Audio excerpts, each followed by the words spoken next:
Hey guys, and welcome to my review of the Grado PS1000.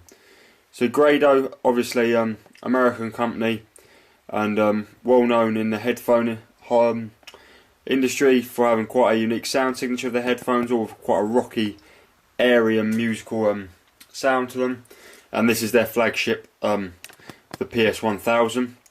In the UK it's very expensive. It's one of the most expensive headphones at roughly £2,000, so that is a lot of money for a pair of headphones, and you can get it from numerous places, but the place that I've got my pairing from, and the place that I'll probably send you to, is Item Audio in the UK, just because of their unique service that they provide you. They pretty much allow you to borrow the headphones for a amount of time, so you can get to know them and see if they're for you. And obviously they have quite a range, and they do Grado, obviously, they do Odyssey with the LCD2, LCD3, Fostex with the TH600 and TH900, so they do a lot of high-end headphones.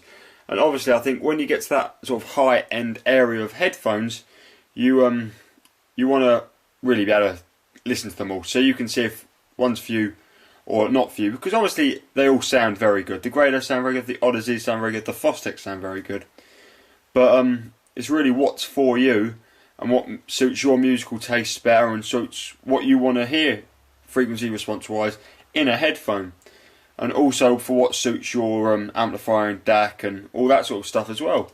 So being able to try is great, and nothing beats trying it in your own house. Obviously you can maybe go places to try them, but that's obviously not ideal, especially for an open back headphone like these and the other mentioned headphones. So yeah, you can go. Obviously you have to pay a deposit because they are expensive headphones. They're not just shipping £5 worth of gears to you. But this is all fair enough, and they have a secure method for doing that, and they're completely legitimate for that as well. Yeah, their ethos is about getting customers and not just getting one-off buyers. So you know, take your time with what you're doing. Don't rush to any decisions. And if you don't like any of the stuff, they or if you don't feel obliged to buy it either, I don't think. But they also do a nice range of headphone amplifiers, the Electric, for example, bursts and stuff. And they also do portable amplifiers like the Fostex HPP1 and the Colourfly C4. You expect to see things and all the stuff I've mentioned so far in this video coming shortly to my channel. But this video is about the Grado PS1000, so let's have a close look at that. Obviously what you can see now is the packaging. They are a £2,000 headphone, but it's quite minimalistic. Like all the Grado stuff, you know, some used to come in pizza boxes, the cheaper models, and this one is quite simple in the fact that it just comes in this white cardboard box with Grado headphones PS1000 on them. So it's nothing exciting, nothing over the top, but it's the headphones that are really the special part of these. So to start off with, obviously the headphones are a opened back design, and obviously just to put it out there, they don't isolate at all, and I think these leaks sound a bit more than some competitors, just from sort of experience of what my family have had to say to me while I'm listening to them. The hi-fi mans definitely don't leak sound as much as I have, the HE500s, as don't my Sennheiser HD580s. But yeah, these do leak quite a bit of sound, not the most extreme listen levels, because the grills, they output pretty much the same sound as they're outputting to your ears. Obviously there's that to be taken into consideration, but obviously I'm not expecting anyone to buy these to use these out of the house. Comfort wise, these are quite odd really, because so they have these big foam pads that sit on your ears rather funny. They're quite solid. They sort of hold the headphones a fair distance away from your head, but they feel quite dissimilar to any other sort of headphones that I've ever used. And at first this feels really odd. I didn't rate the comfortness highly, but you know, you sort of get used to it, and it ends up being quite pleasant. It's a low clamping force. It's not a lot of pressure, and doesn't like make your ears feel claustrophobic, and you know, a lot of padding. So it does actually get quite nice, and you do grow accustomed to it. But I think I still prefer maybe like something like the pleather pads on my hi-fi mans give me, or the Vela ones say on my Sennheisers. So I did get used to them, but they're still not perfect. While I'm here, I just wanted to point out one niggle I have had with these, and when I lift these up, they sort of tend to fall on the headphone adjustment to the top, or they do when they sit on my stand. So every time I put them on, I adjust them to the smallest setting. So that takes, it's just a bit of an annoyance that I have to adjust them every time I listen to them. But there's worse problems out there in the headphones. The build quality does feel nice. This is all metal, and as far as I'm aware, it's actually filled with mahogany. And this is all due to different damping effects of different materials. Obviously, Grado know what they're doing and stuff like that.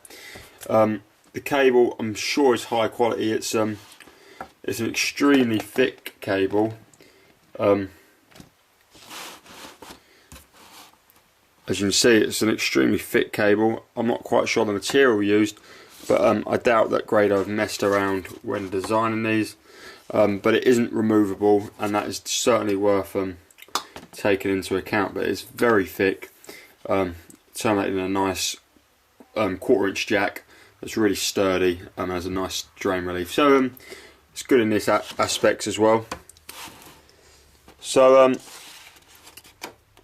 things to know about the headphone is it's only got a 16 ohms driver, which compared to Beyerdynamics top model is 600 ohms. Sennheiser's top model is, I think, 300 ohms, and so forth. Odyssey are hard to drive for different reasons because they're plain and magnetic. So this is just a dynamic driver, but it's only 16 ohms, which is like a lot of portable gears. It doesn't have the high sensitivity, about 98 decibels, but still it's relatively easy to drive. But I'm not going to recommend plugging it into your iPhone or your BlackBerry or whatever and listen to your music off there, because this thing upscales tremendously well. I mean, you feed it for a better source and you feed it for a better amp, and this is how it's meant to be driven. With a bit of power, a bit of assertion, and you really can get an amazing sound out of these through that way. Now, I'm not saying you need to get a 20 grand setup to listen to them from, but I've been listening to the Rain Audio X3 DAC with them, which it comes in at, I think it's $1,600, and I've been listening to them with the Vielectric V200, which is about £800, £700 maybe. So and also about a grand's worth of cables in that setup. But so I've been listening to it, nothing extremely high end, and I've tried it on the other higher end setups, and I did prefer it on a few other devices. But it's not the hardest thing to drive, but I do urge you to, if you get it, to use it on a higher end system. So the sound of these, the sound quality is amazing. These are some of the best sounding headphones I've ever tried, without a question of a doubt. So the thing is, they are really in the expensive category of £2,000. They do have a different design about them compared to the competitors, and I think it really is what suits you. But I must say, having heard top models from Odyssey, the top models from Fostex like the TH900, the top models from Hi-Fi Man with the HE600, which I think is a fabulous headphone, and also Stax headphones that are into this price range, the Lambada, the Sigma, which fall into the the £2,000 category, as well as other headphones. This is in a competitive category, and you do want the best sound from this category. So you have to take the competition into price. But as for the actual sound of these, they have an amazingly open and airy sound to them. It's really quite detailed. It's got really powerful mid bass with a slight hump. Probably at about 150-200 hertz. It gives it a lot of power in the mid bass, but it does suffer from a slight sub bass roll off. Nothing horrific, but frequency response graphs can confirm this, but it's nothing horrific, but it is noticeable nonetheless compared to something, say, like the Fostex TH900, which has absolutely tremendous sub bass and a clear amount more than this. The mid range though is very balanced. It's quite dry, and it's slightly behind the bass, but it's very well balanced. It's straight across. The mid highs doesn't have any assertion of the low highs, and vice versa. and it's, you know, tremendously detailed. The treble is not the most peaky. There's a 10k kilohertz, you know, treble peak that gives it a nice bit of sparkle, and the extension is quite nice, with a lot of air to the sound. So, you know, it's a nice sounding headphone. I feel sometimes my Hi-Fi Man HE500s, when well driven, you know, for expensive amplifiers nonetheless, that are very powerful in their output in watts, sound a bit more dynamic, a bit more detailed to these, and they are, you know, under half the price. So maybe it's just because I've not got on that well with them, but I don't think they're worth their price of £2 in their sound. You know, I'd expect a bit more sub-bass performance, you know, a bit more aggression in the mids. You know, the mids are nice and they're airy and they're smooth, but they're quite gentle. They're not, you know, they're not the most transparent either. You know, things like the Hi-Fi Man HE500 I prefer in that sense. And you know, even things like the Sennheiser HD800 I think can outdo them in a fair few aspects of the sound. So they are a nice headphone, certainly, and they're quite an iconic headphone with their huge pads and their metal cups with their mahogany inside. But I can't help feel like they're a bit more of a nice looking product at times, with an expensive price tag over in the UK as to the best sounding headphone you can get. And obviously this is no money object, almost at £2 grand. You know, but then if you are interested in getting these, the best bet is to try them. You can try them with Item Audio in their store, or, you know, get them in your house. You know, get them along with the Odyssey LCD3 and the Fostex TH900 and see which is best for you. And I don't think I can recommend hearing them yourself over what I have to say, because auditioning with your own ears and your own music is always going to be the best bet. So I think that's the best way about it. If you're in the UK, give Item Audio a call. I'll link their information down in the description. So yeah, see what they have to say and see if you can get them in your house for a bit. And I hope you enjoy them, and you make a nice choice when you're getting your endgame headphones. But that is the Grado PS1000.